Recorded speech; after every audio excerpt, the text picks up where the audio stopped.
بۆ گومبوانی چۆڵی محەبەتی خوددا تبشيري والسلام على تابع الهدى مستغنية لمني سفينة وسفينوان هركز كإيشي هرب خدا بي ننا خدا دڵ بۆیە خۆشی دێ لە نەخۆشی بەپڕ بە دڵ بیمارە چاویار و خۆشی دێ لە دەردودا بە خودا قەسەم لەگەڵ دڵی خاڵی لە سۆزی عشق تەکراری حرفە بەس دەمی پڕیا خودا گونجایشی جەلالی خەیاڵی ئەوم لە دڵ جێبوونەوەی سەمایە لە یەکدانە کونجوودا لەو ڕۆژەوە جودا بووە لێم ئەو پەریوەشە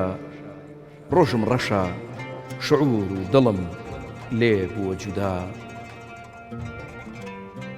بەس کاری دڵ توێنەوە مەحوی لە پێشە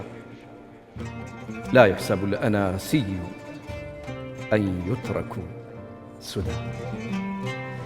بەناوی خوای بەخشندەی میهرەبان سڵاوتان لێبێ بینەرانی ئەزیز و خۆشەویستی بەرنامەی ڕازی دڵان خۆم بە خۆشحاڵەزانم لە ئەڵقەیەکی دیکەی بەرنامی ڕازی دڵان بە ئێوەی ئازیز و خۆشەویست ئەگەمەوە لەگەڵ میوانە ئازیزەکەم بەڕێز دکتۆر لۆهۆن کە ئەمانەوێ ئەم شەو لەسەر هەندێک چەمک و زاراوەی عیرفانی گفتوگۆ بکەین بەناوی ستافی بەرنامە و ئێوەی ئازیز و خۆشەویستەوە زۆر بەگەرمی بە خێراتنی دکتۆرەکەین یاخوا بەخێر بێ دکتۆر گیان زۆر سپاس بۆ ئەوەی کە ئەم دەرفەتە پێبەخشین سپاس بۆ بەڕێزت مامۆستا بیلال سپاس بۆ کەناڵەکەتان و هەموو ئازیزانەی پشت کامێرا کە لەگەڵمانەمانەوە بن و سپاس بۆم دەرفەتە یاخوا بەخێر بێ من ڕاستەکەی ئەمە لێەوە دەست پێ بکەم ساڵانێک پێش ئێستا و چەند جارێک لە هەموو ئەو بەرنامە عیرفانیانەی کە لە شوێنە جیاوازەکانە پێشکەشم کردووە و ئامادەم کردووە چەند جارێک داخوازیم لە جەنابەت کرد بەڵام خۆ نەیە بەدەسەوە بەڵامی تر ڕاستیەکەی بۆ ئەم جارە زۆر پێم خۆش بکە لە خزمەت تا گفتوگویەکی ڕاشکاوانە لەسەر ئەو بابەتە بکەین چکە بەجددی نازانم ئێمە کەوتوینەتە بار و دۆخێکەوە کە هەر خودی چەمکە عیرفانیەکان تۆزێک وای لێ کردوین کە ئەتوانم بڵێم سەری لێ شێوانوین لە هەندێک ڕۆ بەڕاستی ئەمێ لێو بڕۆینە ناو بابەتەکەەوە سپاس بۆ جەنابەت و هەڵبەت ئەوەی کە فەرمووت جەنابەت بەڕێز و عەزیزی پێویست بۆ ناکە ئەوە بڵێم ئەگەر ئەو وەخت قسەمان لەسەر نەکردوێ لەوە چێ هەلومەرج و ئەوە شوێن و جێگە نەمانتوانێ بێ مۆزوعانە قسەی لەسەر بکەین وازانم ئێستا زەرورەتی هەیە لەو ڕۆوە پێویستەکە دێتە پێشەوە کە ئەمڕۆ شەپۆلێک لە باسکردنی عیرفان و عشق لە چوارچەوەی عیرفانە هەیە کە من لەم گۆشەنیگایی کە لە گۆشەنیگای خۆمەوە لە تێگەیشتنی خۆمەوە واستەکەم ئەمە بەلا ڕێابردنی عیرفانە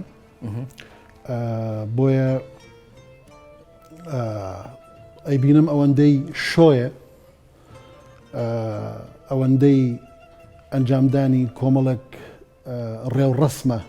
ئەوەندە قسەکردن لە جەوهەری عیرفان نییە لەگەڵ تێبینی ئەوەی من عارف نیم و دیدیشم بۆ ژیان دیدێکی عارفانە نییە و ڕیکلامیش بۆ عیرفان ناکەم هەوڵ ئەدەم توێژەر بم و بێگومان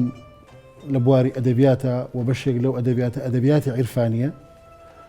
لەو ڕوانگەوە قسە لەسەر عیرفانەکەم وەکو فکر و لەسەر عیرفان قسەکەم وەک مێژوو وەک ئەدەبیات ئێمە ئەزانین و جەنابەت ئەزانیت و ئەوە زانینێکی زۆر سەرەتای و ئەلیفبەیە کە عیرفان لەگەڵ بوونی ئاینەکانە هەمیشە دیوێکی سیرکردنی قوڵ بۆ دەقەکان تەورات بوو بێ ئینجیل بوو بێ قورئان بوو بێ یا پێش ئەوان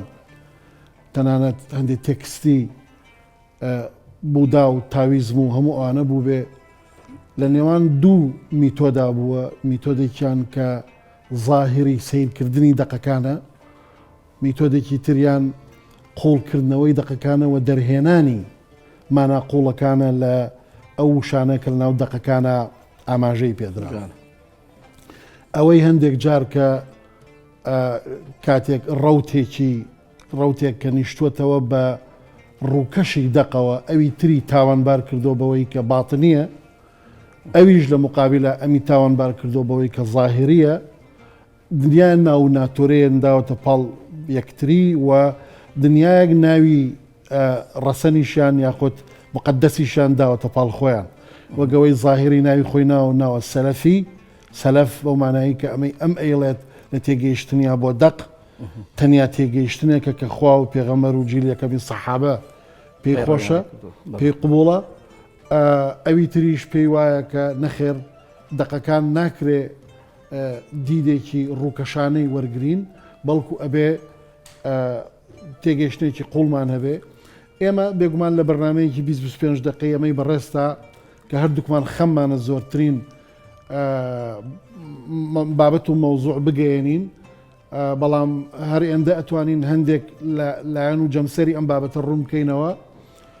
و هەندێک جار بۆ ئەوەی خودی مۆزوعەکە ئێمە کە عیرفانە ڕوونی بکەینەوە ناچارە بین ڕەوشەکەی تر باسکەین ئامانجمان لە باسکردنی ئەو ڕەوشە نییە خۆی لە خۆیە بەڵام جاری وایە تۆ بۆ ئەوەی چوزانم باز لە تاریکی شەو بکەی مەجبوری نمونە بە ڕووناکی ڕۆژ بێنیتەوە باز لە شیرینی بکەی ئەبێ تامی تاڵی بکەی یا بە پێچوانەوە واتە وەکو زۆر جارە و تێشتەکان بە دژەکانیانە تەزاد دیانە ئەناسرێت وەکو مەولانا فەرمێ مەسەلەن ئاوی سوێر بۆ کەسێک سوێرە کە ئاوی شیرینی خواردبێت بەڵ لە ڕاستیە عرفان ڕەوشێکە گەر پێناسێکی زۆر سادەی بکەین ڕەوشێکی خواناسیە ڕەوشێکی خواپەرستیە بەڵام بێگومان ئێمە لە مێژووی بۆ نەگەر ئیسلام وەرگین لە مێژووی ئیسلامە ئێمە چەند ڕەوتێکی جیاجیامان هەیە ئەگەر چی ئێمە هەمومان کۆدەنگی لەسەرەوەی مسلمان بەس یەک تێکستی هەیە کە قورئانە بەڵام تا ئەو لەحزەیە کە قورئان دانەبەزیەوە بۆ سەر مرۆڤ بێگومان دەقێکە بەڵام کاتێک دابەزێتە سەر عەقڵی مرۆڤ دیدی جیا دروست ئەبێ ئالێرە ڕێچکەی جیا تێگەیشتنی جیا بۆ تێکست دروستە بێ ومە تەنیا بۆ قورئان وانییە بۆ هەموو تێکستێکی تریش بۆ جۆرەیە کێشەکە لەویایە ئەم تێکستە هەموو جارێ ئەم دەقە هەموو جارێک کەسێک بیەوێ بەو بارە بیبات کە خۆی ئەوێ بەبێ بنەما یاخود کەسێک دیعای ئەوە بکات ئەم تێگەیشتەی کە من هەمە بۆ ئەم دەقە ئەو تێگەیشتەیە کە خوا ئەوێ ئەو تێگەیشتە دروستەیە لە کاتێکا کە دەقی پیرۆز کە دێتە ناو خەڵکی تێگەیشتی جیاجیای بۆ دروستە بێ لێرە فرەی دروستە بێ وەکو مەولانا ئەڵێ لە عالەمی لاهوتە لە عالەمی سەرەوە خۆتەزانی ڕەمزە ینی سەرەوە بەمانای سەرەوە نییە لە عالەمی لاهوتە وەحدانێت هەیە یەکی هەیە یەکبوون هەیە فرەی نییە بەڵام لە عالەمی ناسووتەوەتە لە عالەمی ئینسانەکانە فرەی هەیە هەر کەسێک لە عالەمی ناسووت بیەوێ تاگڕایی بخاتە ڕێ ئەوە پێی لە کەوشی خوا کردووە پێی لە کەوشی خوا کردووە ئێمە وەکوتم ئەگەر پێویست کاچینەوە سەر ڕەوشەکانی تر بەڵام بەڕای من کەڵێم عیرفان بەلا ڕێابراوە بەلا ڕێابراوە وەک ئەوەی کە لەگەڵ دەروەشا تێکەڵ کراوە ئەوەی ئەمڕۆ بە ناوی عیرفانەوە عەرزەکرێ دەروەشەیە دەروێشایەتیە هەڵبەت لە ناو کەوانەیەکە دەروێشایەتی بۆ مانایە ناکە مەسەلەن کۆمەڵێک خەڵکەن پەیڕەوی لە طریقەتێکەکەن و پێیان ئەوترێت دەروێشایەتی بۆ مانایی کە مەسەلەن لە سەر و خۆیەوە هەر چۆنێک مەسەلەن ینی چۆن بڵێ ئەها هینەکرێ تەوجی هەکرێ ئیتر هەر ئەو چوارچەوە و قاڵبە وەرەگرێ من بە مانایەکی ترێڵە ئەوەی جەنابەت دقیقە بەس بە مانایەکی تر ئێمە دوو طریقەتی گەورەی قادری و نەقشبەندی هەن لە عالەمی ئیسلامیە کە هەردووکیان مرکزەکان کوردستانە و کاتی خۆی برەویان پێدراوە بە هۆکارێکی سیاسی و لە بینی سەفەوی و عوسمانی ئەو بابەتێکی سیاسی و مێژوویە مە ناچینە ئەو بابەتەوە بەڵام ئەم دوانە ئەمانە مەسلەکی ئەخلاقین ئەمانە خەڵکیان پەروەردە کردووە لەسەر ئەو بەها ئەخلاقیە ئیمانی و ئیسلامیانە یعنی ئەمانە خەریکی داڕشتنی بنەمای عیرفانی نین ئەمانە عیرفانی تیۆری نین ینی چ کاک ئەحمەدی شێخ پێش ئەوان و چ دو چ مەولانە تەکنیکی پەروەردەکردنی تاچیان گرتوتە بەر من توێژینەوەمێ لە سەر ڕێک بەم ناوەوە تەکنیکی پەروەردە لە ڕەوشی نەقشبەندیە ئەو تەکنیکانە کامانن کە طریقەتی نەقشبەندی گردوێتە بەر بۆ پەروەردەکردنی منسوبەکانی خۆی باش ئەو لەگەڵ منسوبەکانی خۆیان ئیش لەسەر ئەوە ناکات تۆ ئاوا بیرکەرەوە و جیهانبینیت ئاوا بێ و نەخێر ئیش لەسەرەوە کات چۆن سلوکی ڕفتاری ئەمە منهەجی کاری تەسەوفە و ئەمە طبعا جناب تەزانی ئەو شێخانە چ قادری چ نەقشبەندی کاتی خۆی تعاملیان لەگەڵ خەڵکێکی زۆری نەخوێنەوارا کردووە خەڵکی زۆری نەخوێنەوار تێکستی بۆ نانێری بیخوێنێتەوە بەرنمەیەکی بۆ تۆمار ناکەی گوێی لێ بگرێ ئەبێ کەسێکی بۆ دانەی سەرپەرشتی بکە ڕفتاری پێ بڵێ و ئەم ڕفتارە ئەو پەیڕەوی بکە ئەمەی کە پێی ئەڵێ شێخە موریدە ئەوی تر دەروێشە و چاوی لێکە بەڵام ئەمڕۆ تەمەنەوە ئەوە ڕێبازە ئەسڵەکەیە کە بەو جۆرە بووە و بۆ ئەوەی ئەم کەسە بتوانێت ئەم ئیمانداری و ئەخلاقیاتە جێبەجێ بکە دووشت زۆر گرنگ بووە کە خانەقا و تەکیە دروست بووە لەوێ نانەخوا بۆی خەڵکێک برسی نەبێت چکە برسێتی و ئیمانداری و جێبەجێکردنی مەناسیکی ئیمانی پێکەوە نایەنەوە باشە ئەبێ بتوانێت لەوێ نانێ بخوا بەڵام ئەمڕۆ دەروەشە بەوە نەماوە ئەمڕۆ زۆر بە بازاڕی کراوە باشە بە بازاڕی کراوە بەو جۆرەی کە ئەمڕۆ ئەو وەزیفەیە نابینێن نە لە تێرکردنی خەڵکە نە لە ڕێنماییکردنی ئەخلاقی خەڵکە و نە بتوانێ ڕەوشێک بێ بۆ ئەو ڕەوتە پەروەردەیە بەڵکو ئەوەی کە ئەیبینین بابەتێکی گرتری گرتوتە خۆی وە زۆر جار بە بواری سیاسی و بە بواری ترا بردووە براوە کە ئێسەر جێگەی قسەی ئێمە نییە و بابەتێکی ترە مەبەستم بوو ئێمە کە باز لە عیرفانەکەین جایکەینەوە لە تەسەوف جایکەینەوە بەڵام ئەوەی ئەمڕۆ هەیە تەسەوفیش نییە دەروێشیش نییە بە معناکەی کە لە ڕابردووە بووە عیرفان و عاریفیش نییە بێگومان ئەوە نییە ئەوەی کە ئەمڕۆ هەیە جۆرێک لە شۆیە جۆرێک لە شۆیە تەنانەت باسی جۆرێ لە عشقکردنە بەمبورە ئەو وشەیە بەکارهێنم هێندە گەوجاندن بە دوای خۆیان ئەهێنێ هێندە هۆشیاری بە دوای خۆیان نایێنێ بۆچی هێندە مەستکردن بە دوای خۆیانە بۆچی خودی چیرۆکەکانی عشق کە لە عرفانە باسەکرێت کە هەمان ئەو چیرۆکە عشقیانن کە لە کولتوری کۆمەلگا هاتوونەتەوە ئەم چیرۆکانە کەرسەی هۆشیارین کاتێک ئەحمەدی خانی باز لە موزینەکات باز لەوە ناکەمە وەکو فیلمی هندی سەیریکەین و مەست ببین پێی نەخێر بۆ ئەوەیە هۆشیار ببینەوە پێی لە مەموزینەوە ئێمە کۆمەڵگەی کوردی بخوێنینەوە لە ڕووی سیاسیەوە بیخوێنینەوە لە ڕووی ئاستی ڕۆشنبیری و تێگەیشتنەوە لە ڕووی پێکدادانی جیاجاو بیخوێنینەوە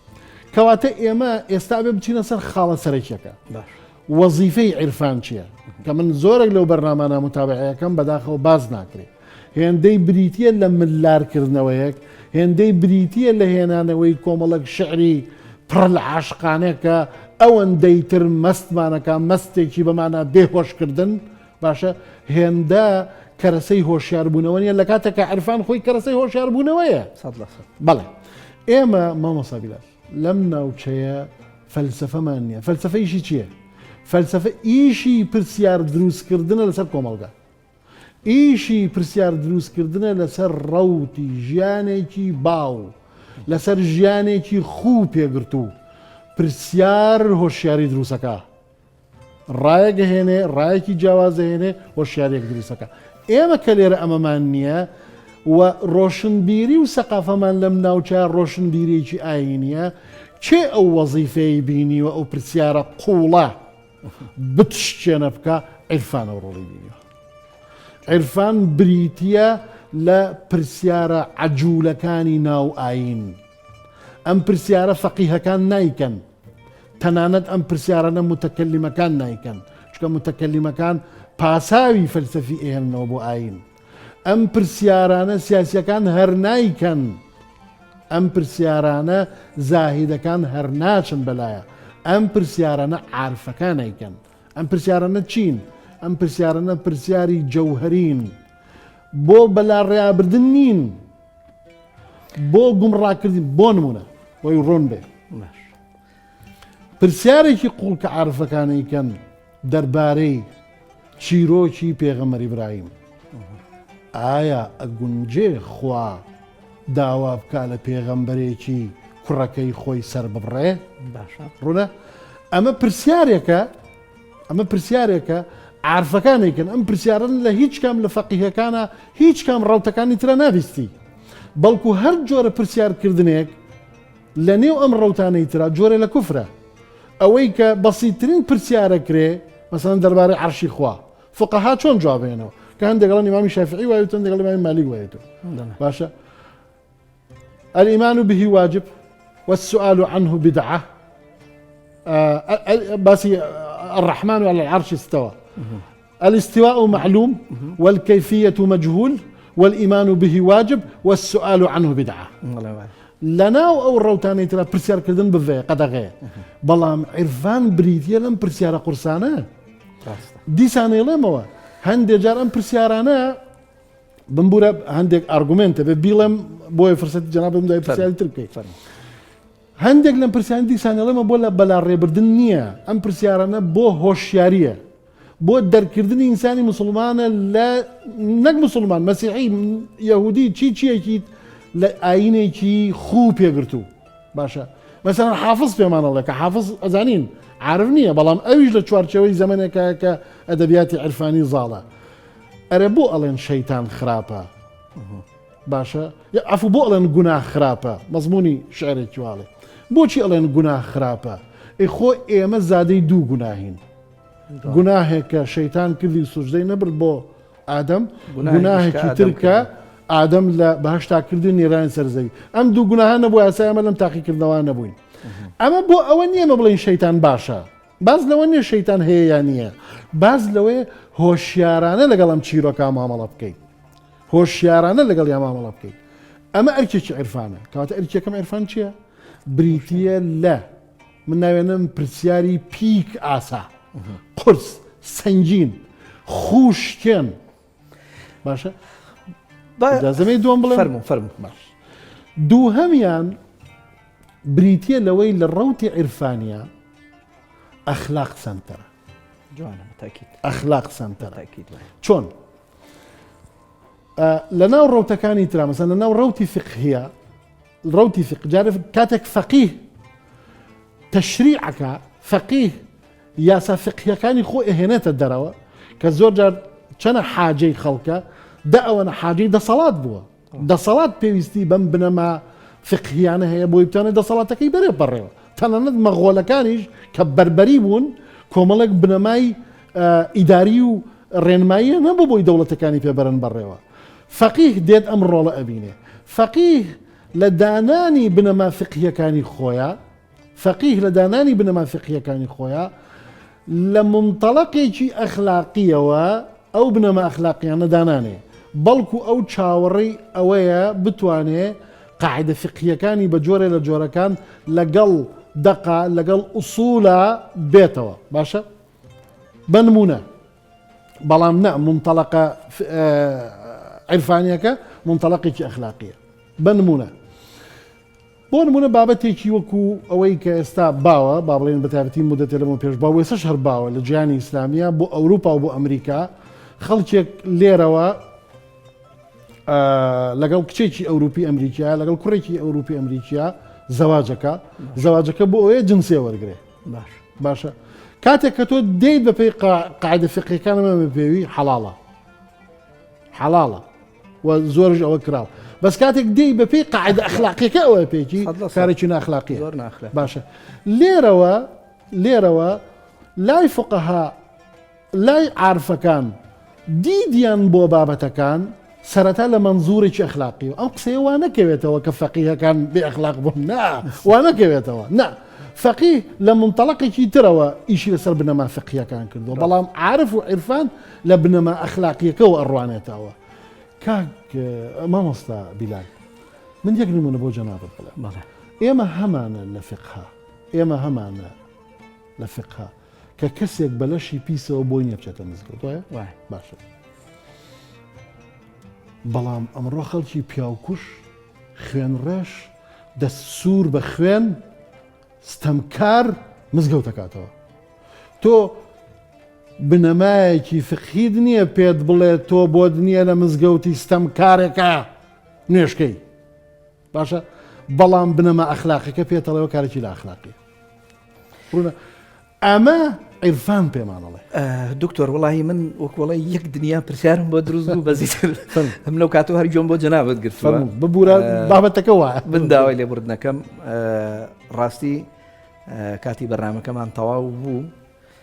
هیوادارم بتوانین درێژە بەم بابەتە بین چونکە بەڕاستی ئێمە وەکوڵی هەر سەرەتا و دەستپێکێکمان لەم بابەتە باس کرد ومێ دەخوازم کە بتوانین لە ئەڵلقەیشی ترا ئینشاڵا پێکەوە دەردەشەی ئەم بابەتە بکەین سوپاس بۆ جەنابەت سوپاس بۆ ئەوەی کە ئەم دەرفەتت پێبەخشین ومێ دەخوازم کە ئینشاڵا لە ئەڵلقەی داهاتووە بە جەناب تو بینەرانی خۆشەویستیش شاد ببینەوە بۆ قسەکردنی زیاتر لەسەر ئەم بابەتە کە بەڕاستی وەکۆڵێ ئاو زۆرە کێشێ خۆشەویستان و ئازیزان لێرەدا و بەم جۆرە دێنە کۆتایی ڕازی ئەم جارەشمان ومێ دەخوازم کە بتوانین لە ئەڵلقەی داهاتووە ڕازی دڵان جێیسود و ڕەزامەندی ئەوەی ئازیز و خۆشەویست بێ تا بێگەیشتنەوەیشی تر هەمودایە بەخواست فێرم خواتان لەگەڵ ماڵتانەوە